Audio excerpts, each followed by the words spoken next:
Howdy y'all, Michael here. Today is Saturday, August 23rd, 2025, and it's 2 minutes after 6. I am heading to Denton to pick up my friend Gerald the Godfather, and I'm going to meet up with some other friends at a launch site yet to be determined. I think it's going to be Celina, Texas. It's going to either be Celina or it's going to be Aubrey, but we're going to launch another balloon. Come hang out with me.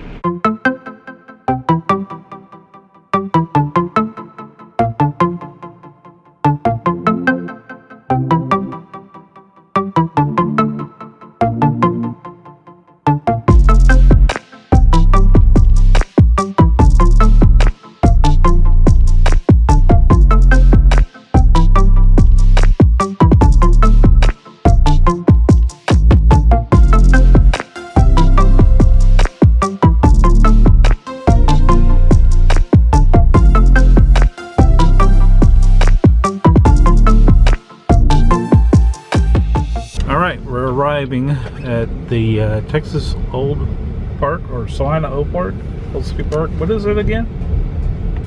Old City Park. Oh, well, something like that. Celina. It's the Celina Park. Old Celina Park. There you go. Finally made it. Got here a little later than we wanted to, but we're here.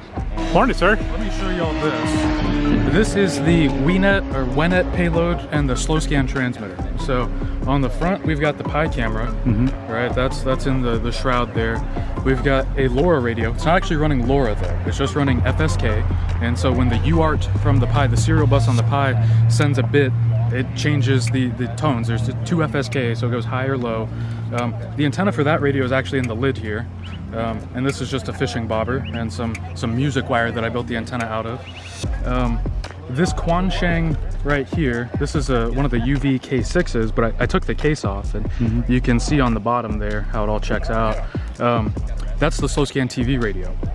So anyway, this all together, you know, GPS camera payload does a good job, transmits digital images, SSDV and SSTV analog. So yeah. Oh, very cool. So this is a new rebuild of your system. Okay. This was a red plate, but it actually cracked after a number of hard landings. Right. Yeah. So very cool. Very cool. Check. We're being recorded. My name's Andrew, and I like to fly balloons. My name's Andrew, and I have problems. So if you haven't checked out Elle's channel, her channel is She's on Frequency. So she's getting ready to film Andrew. That's the same bit that Andrew had me film. You got it.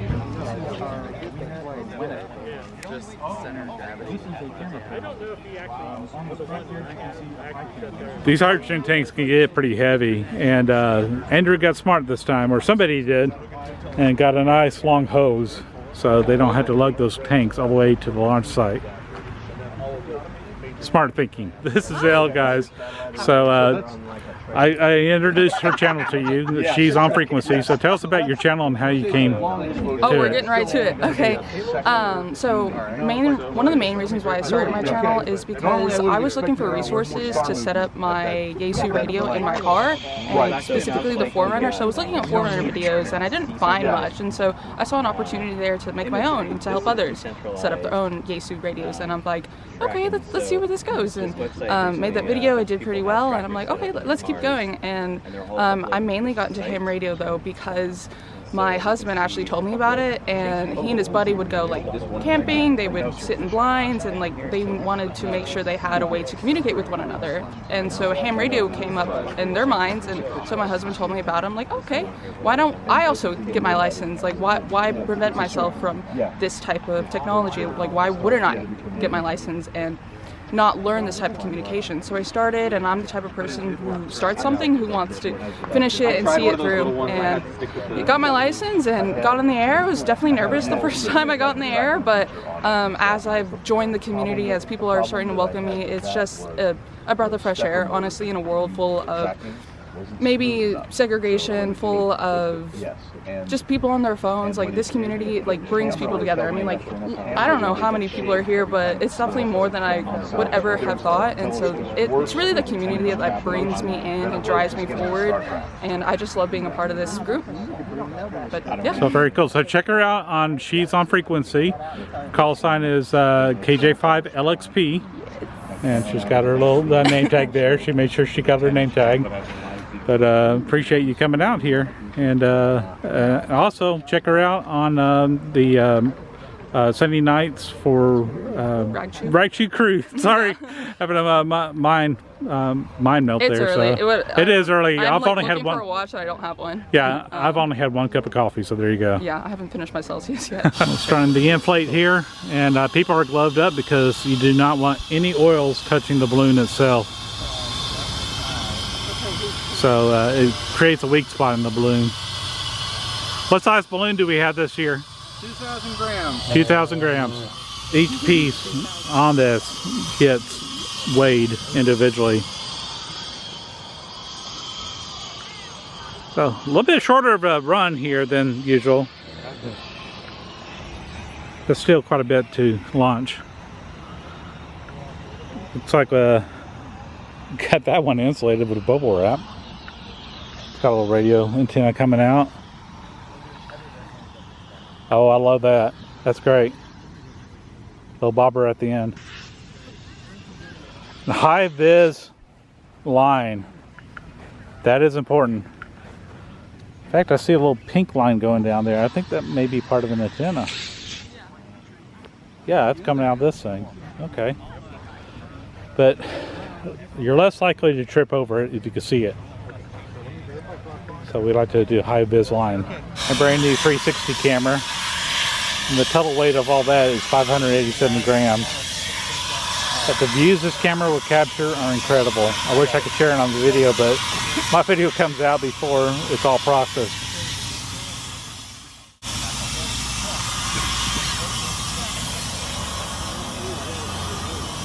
Balloon is up. And we still got the crew around here just trying to steady it so it doesn't blow into anything. So we're trying to get about 4 pounds of lift here. Pre-lift, and that's without all the payloads. But we don't want it shooting or rocketing up, let's say that. We want to have a gentle ascent. It's got the tracker set up. Apparently the radio's turning on. This is an RS-41 recovered from the National Weather Service.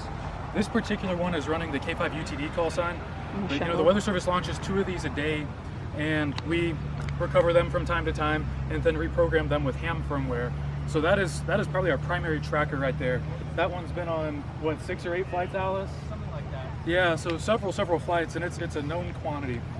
The next payload that's kind of experimental is this 360 camera, and this is mine.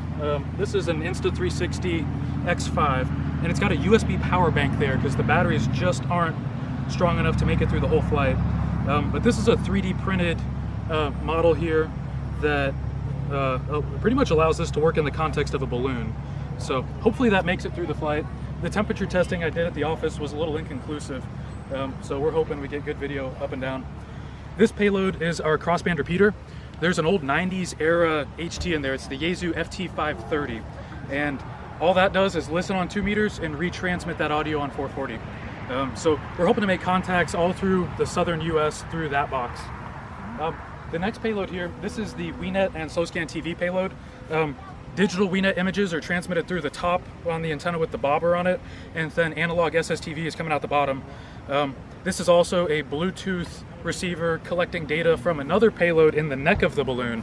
We've got a temperature and pressure sensor in the neck, one internal, one external, and we want to compare notes. So this is collecting and logging that data. This next payload, the orange box here, is another RS-41, the radio song that the Weather Service launches.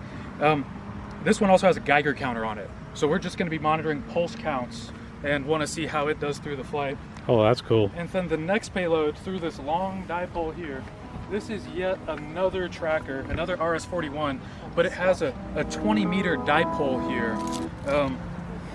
So it's going to be transmitting on 14070, the PSK channel, but it's using the Horus binary mode. So anyway, these are our payloads, and I think we're about ready for launch. So woo! Everybody very cool. Ready to get in position? And that's so I hit the parachute till about right there, and then I'm going to let go. All right? That's the sensor Andrew was talking about right there at the neck. All right, here we go.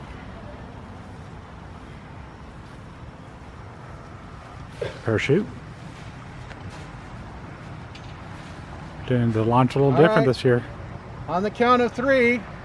1, 2, wait for it. 3.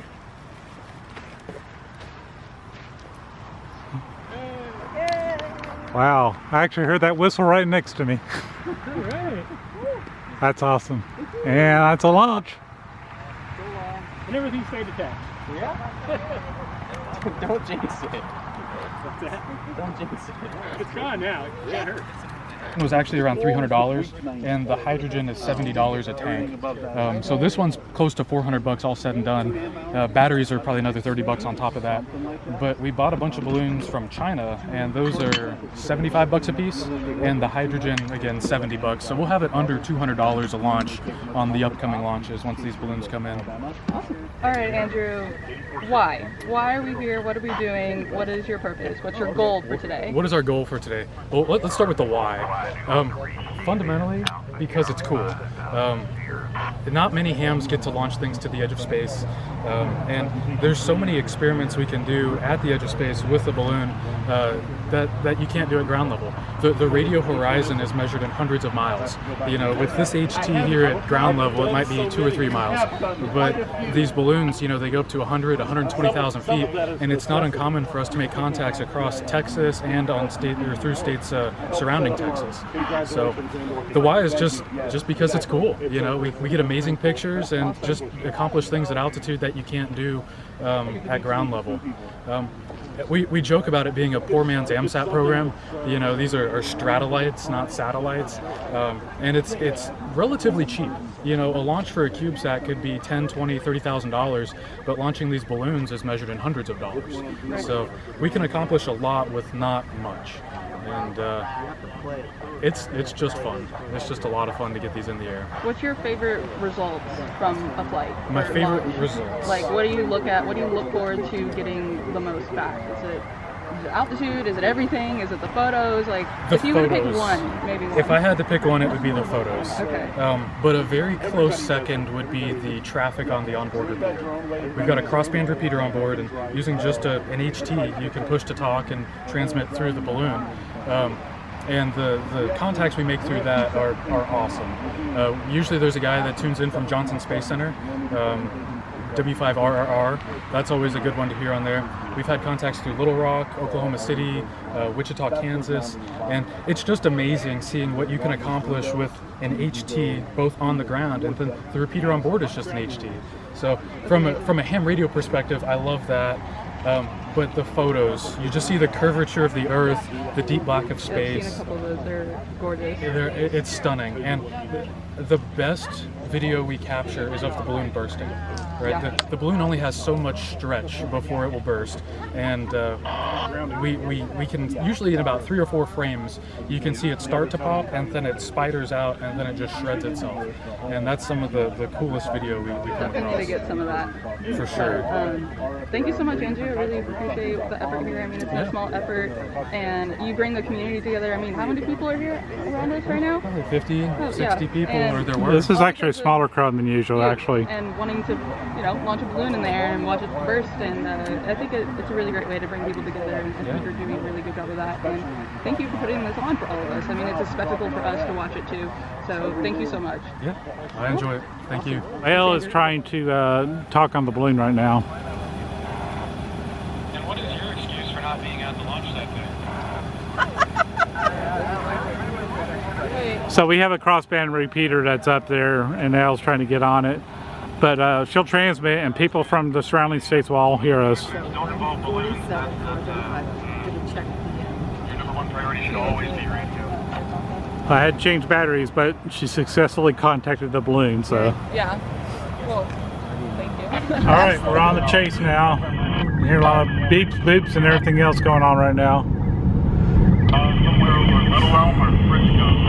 But we're headed out.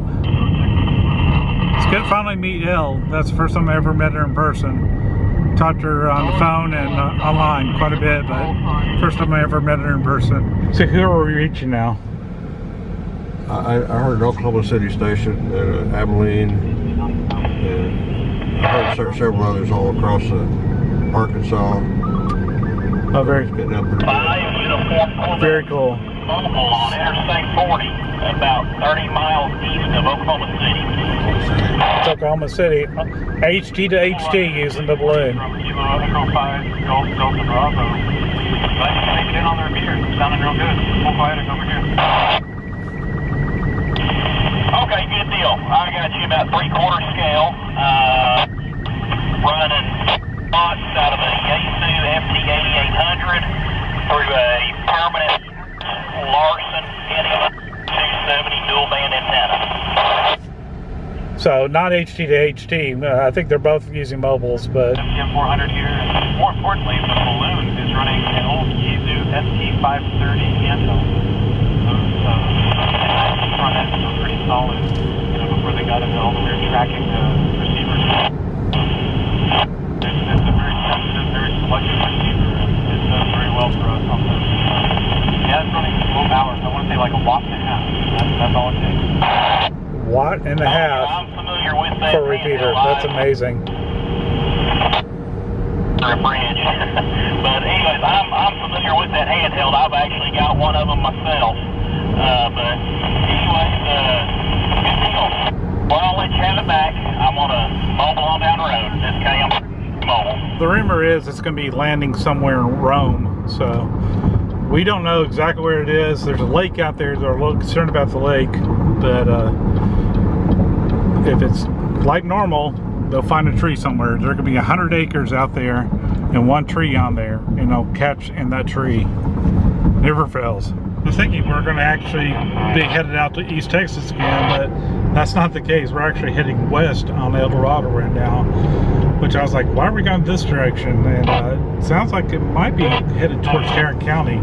It is. So that's pretty cool. That's different. Different time of year though. But right now it's going west, but it should take a turn to the south. Start heading to the southwest portion of the county. Don't think I'm going to see it, but the balloon's up there somewhere. We're about underneath it right now. Here in West Frisco. Little Elm's just going to be up here just a little ways. We're here at 423 and El Dorado. Smile stomping grounds. In fact, we're near Prep and Paul because he lives in Little Elm. And he's actually over in Japan right now, getting ready to go to the Tokyo Fair. The Tokyo Ham Fair, that is. Right now the balloon is at 85,000 feet and our goal is to be 100,000 feet or greater. Last time I went out we did 121,000 feet, which was absolutely incredible. And that over there is Lake Lewisville. I think we're going to Gerald's house. The way we're going. It's the way I came to get to your house. Heading over the Lake Lewisville toll bridge right now. This is probably one of the prettiest bridges we have around here, just because you're going over the lake here. I just like this bridge.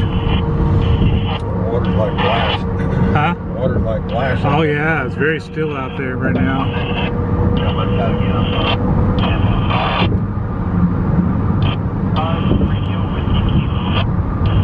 So far, we're still staying up under it, and it's up there somewhere.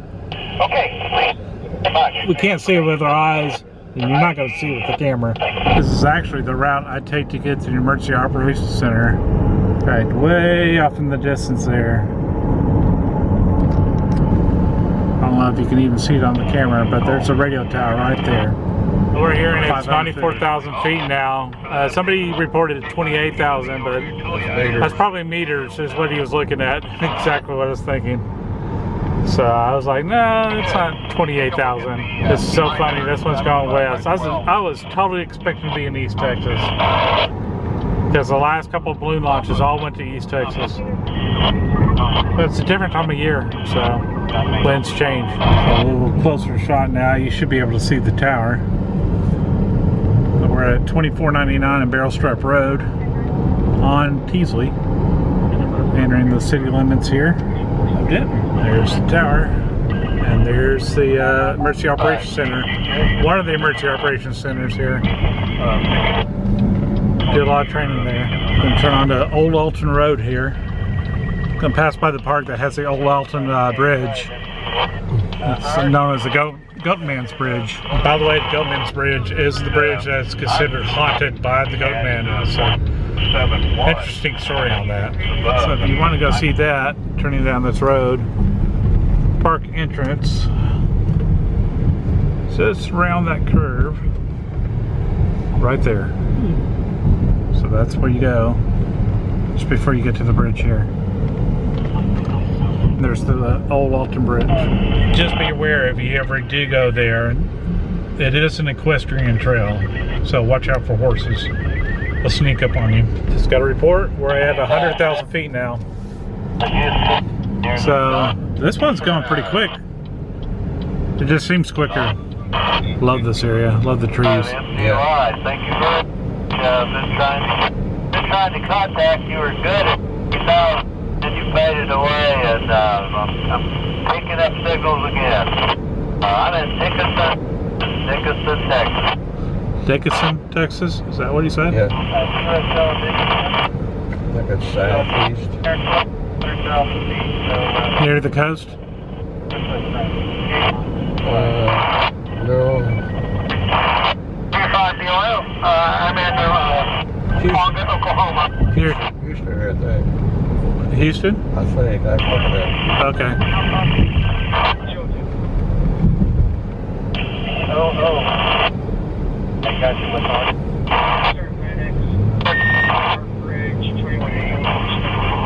05 Alpha Lima, Worth, Texas. Lucky John has a little power cube. Charge my battery off of that. That's a neat little device. I think they sell them at Costco. When we turn on to 407 here, continue to head westbound. Did it pop? It must have popped.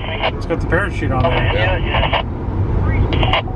Wow, that happened so quick. I wasn't paying attention to the radio. It's kind of chopping up a little bit here. This has got to be one of the fastest chases I ever been on. We're just waiting for it to descend. That could be in the lake bottom too. Oh my gosh. So we are awfully close to a lake. We're at 35W and 1171 is the landing site. And So we're hoping it's not going to be in the lake. I don't think it'd be in the water. It's be in the boggy bottoms there. Yeah. I'll let them go after that. I may not show you the scene like I did the last video. But I did bring tennis shoes on this, but I also brought some sandals because I learned that chiggers like to bite when they're confined, so I'm going to wear open sandals.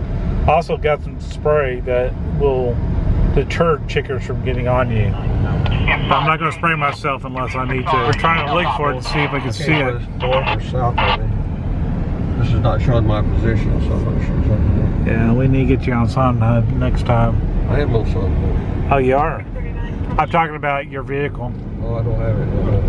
Sometimes on these chases, you can actually see the balloon coming down because it's got that bright colored safety orange and blue parachute. But we can still hear it. That's the SSTV. You're hearing that digital sound.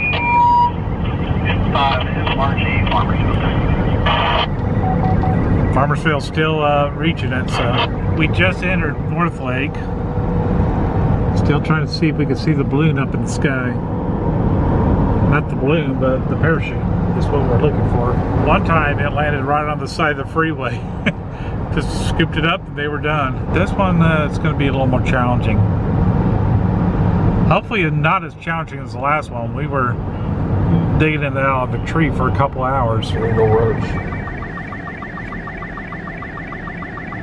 We're just south of where we need to be, and it's up north here. How do we get in here is going to be the question. Should be. Oh, there's a. Well, that goes to a concrete. Is it landed or is it still on the way? No, it didn't land. Okay, watch your red right here. Yeah. Here's one of our chasers. Yep, there it is, Tony. Howdy. Hey, We're close, but Yeah, out there. We're gonna go. There's a road that goes east and west. All right. Okay. Okay. That was our friends Tony and Kip trying to figure out how to get to where we need to go. People wondering why all these vehicles around here. Ooh, so concrete processing plant. And this is some serious rough road here. We're gonna get turned around here. It sounds like somebody did key there. Well, it's running right at us, and we thought it'd be funny if it just landed right here. So now it's going to be, projection is right over here. But it might land over there. Okay. But we're still hearing the SSTV signals coming in.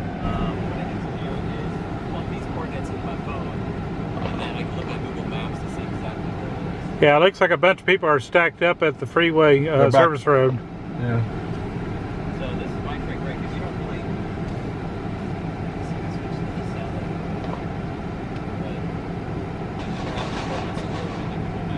I don't think they can get through there because they're all stacked up there on the service road.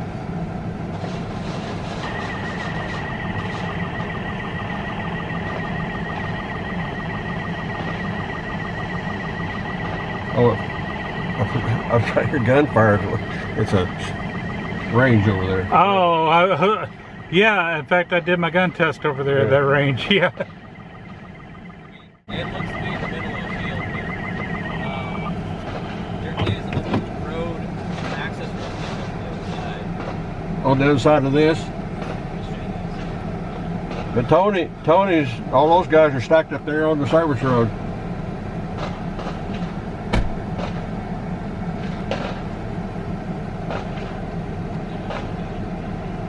Alright. So we're right here at the entrance to the concrete. There's this little road right here that connects to this. I don't know. That's that shooting range over here. Oh, the shooting range is right here. Okay. Well, Tony's right. I think we can drive around here, but I don't know. There's all kind of dirt road. See where Tony's at? Yeah. I think they're stuck. What's Andrew saying there? You have your radio on? I'd heard him. Try 5-4. Simplex Alpha. That's what. 5-4. Yeah, that's where he normally goes to. Are they on 5-4?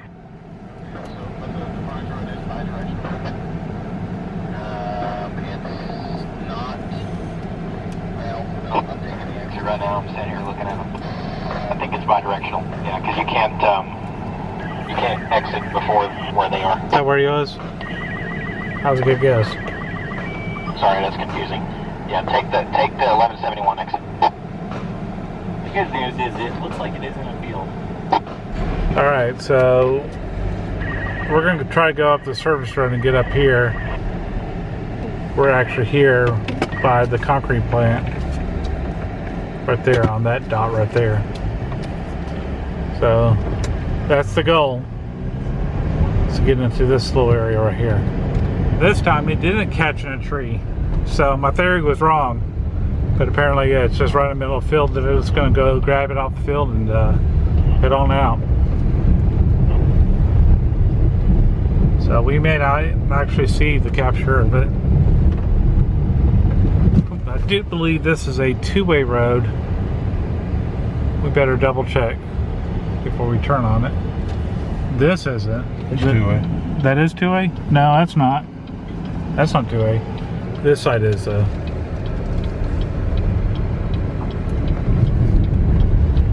that's I-35W over there. It's only 10:56. That was a really, really quick flight. It seemed like the last one you and I went out was a couple hours, or a few hours, wasn't it? Where are we on Google Maps? Coming up on We're right there, coming up on it.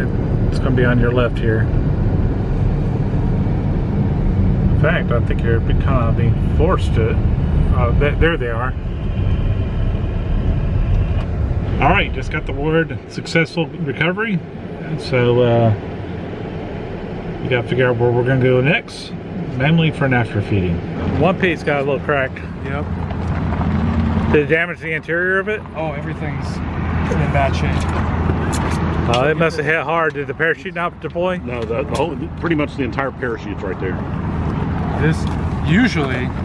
I have never seen the whole balloon come down like that. Yeah, well, usually you don't want to see any balloon. You want to see just the Tatters. But yeah, I mean, it is all broken. The WeNet payload, I mean, working, but it was so much of a drop that it broke, or the volume knob on the radio is missing. Oh no. So the latex wrap up on the parachute? Yes. And that's why it came down so hard? Yep. Whew. That's not good. This is the cost of business with these. Oh yeah. Holy cow. No, just total carnage back here. Yeah, you can see the cords are all twisted up and everything. How fast did it hit the ground at? Do we have an estimate? 4,000 feet per minute. It's in that little box. Per minute or per second? Per minute, okay. Okay. Just making sure. Per second, we wouldn't have much left. Yeah, we saw it fall. Oh, you were? Good gosh. Yeah, it was definitely coming right at it. Wow. What a mess. So did you get video of it falling? No, It was so I mean, too as soon quick. as we No wonder we didn't see it up in the sky. It was a rocket. Yeah, it was. Yeah, we were looking to see if we could see it floating down. We were so close to it. It was coming down quick. We pulled into Buc-ee's, and it burst right after pulling in, and it was pretty well on the ground before we could even get out of Buc-ee's. Good gosh. So that sucker came down 4,000 feet per minute. That's not how this was designed. Normally you won't see any balloon. It just shreds into microparticles and disappears, but it destroyed. It destroyed some equipment there, so that's pretty amazing. Glad nobody was hit, but usually comes out in parachute nice and gently. Oh my gosh. Now we're just trying to cut everything off. You will rarely ever see that much balloon, ever. I know. I've actually That's got a amazing. weather service balloon that had a hole in it. Oh, just It didn't shred, it just popped. Andrew, what do you want me to do with these wires? Oh, you can cut them. If you can specify the parameters of that. Just don't cut the sensor there. I'll use that again. Poured up. But you can see on your tracking stuff what it's there. The zero went on. This was the 20-meter one that probably had some problems. Testing the string. It's not going to do that, but I've used that a bunch to try. So did we stop using the ring on the parachute? this time, well, yeah. Last time we didn't. To me, We actually were hoping. Are you using we the- actually using the Docker image cut that little has the vents K9 in the top, hoping it would stabilize on the way down. Oh, okay. But since it never used, it really just kind of came right down. Yeah. Parachute was not inflated. So so the only thing, my first thought was, Guess we need to test all this equipment and see if it still works. there's Yeah. no other receiver that will. That is crazy. Hey, Mike, just want to let you know the balloon has landed. The parachute did not deploy. The balloon actually stayed intact after it popped, and that's a very, very rare occurrence. But it pretty much wrapped itself around the parachute, so it came down at about 4,000 feet per minute, and really caused some carnage. But we got it retrieved. It was I-35W north of 1171. So just thought I'd let you know. Thanks. Bye. We're back on the road. Heading to the Texas Roadhouse here. Great little steakhouse. And there's Texas Motor Speedway. Right there. Right there. And there's the Texas Roadhouse right over there. Looking for a couple more here. But it's time for some steak. Texas Roadhouse. I've never been to Texas Roadhouse and not get a steak. So I'm getting the smothered chicken. So we're going to see how it is. I'm really curious. I don't think anybody got a steak. Did anybody get a steak? Oh, Andrew got a steak. Andrew got a steak. So, try it out. I got my smothered chicken with jack cheese, mushrooms, and all kinds of goodness there. One heck of a way for a chicken to Some brown gravy with potatoes and some fresh veggies. Joe, you ever had any road sheets on? Did they do the pool? No. I usually find the influences, and I know it's good, but I gotta walk around it. Critter dinner with green gravy and fries? Not me, but I'll pass it down. Sweet, thank you. Is this you? That's me. That's you. Alright, get some corn for that I'd as say that was well. pretty good. Got little veggies left, but not bad at all. Lunch was awesome. Time to go home. Actually go to his house, and then I'll be heading home. I'm full. It's a lot of food. That was good. Yeah, last Saturday I was gonna film the parade, but I woke up too late to do it. I was up till about 3 a.m. and I'm like, nah, I'm not gonna wake up at 6 or 5 to film this, but they're having the North Texas State Fair right over here, State Fair and Rodeo. It's big to do here. I've just never been to this one. Looks like this is the Midway area.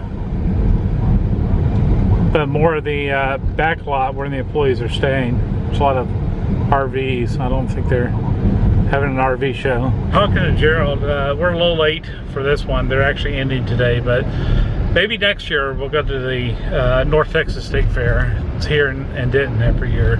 They have a parade and everything for it, so it's not as big as the Cowtown Rodeo or even bigger, the Houston Rodeo, but it is more of a local rodeo for the farmers and ranchers in the area, so need to go there next year. Back at Gerald's here and getting ready to head home. Today was a lot of fun. It was a lot faster than normal. Normally you'll see it coming down a few feet per minute or so. Not a few feet, quite a few feet per minute, but you don't see it coming down and hitting the ground at 4,000 feet per minute. That was a little too fast, but the parachute got completely wrapped up and the balloon. I've never seen it where the balloon gets wrapped up or doesn't completely disintegrate in a massive fireworks at the top there. It just popped and it just wrapped around everything and it made it plummet down as quickly as it could. From 105, 501, I think the other sensor said 105, 528. So there's two different altitude sensors. So who knows exactly how high it was, but it was definitely over 100 feet. A lot of damaged goods there, but they're going to test it out and reconfigure it and repackage it all. So we're trying to figure out ways to keep parachutes from being developed like that. But Andrew said that's actually a lot more common than you think. I was like, that's the first time I've ever seen that happening. He said, yeah, even weather balloons too a lot. Sometimes you'll see massive latex with a weather balloon, but you can sure smell that latex laying in the back of his truck. But I'm going to head home, do some editing, and hopefully get this video up in time. So I don't know what I'm doing, but I'm having fun doing it. But for now, y'all take care, be safe, and bye.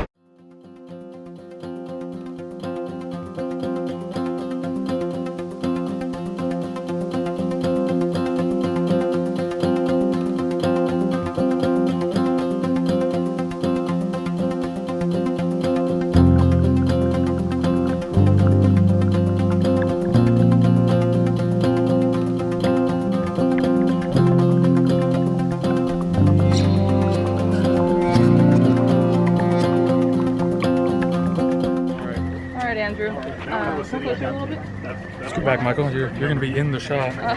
We don't need your ugly. Yeah.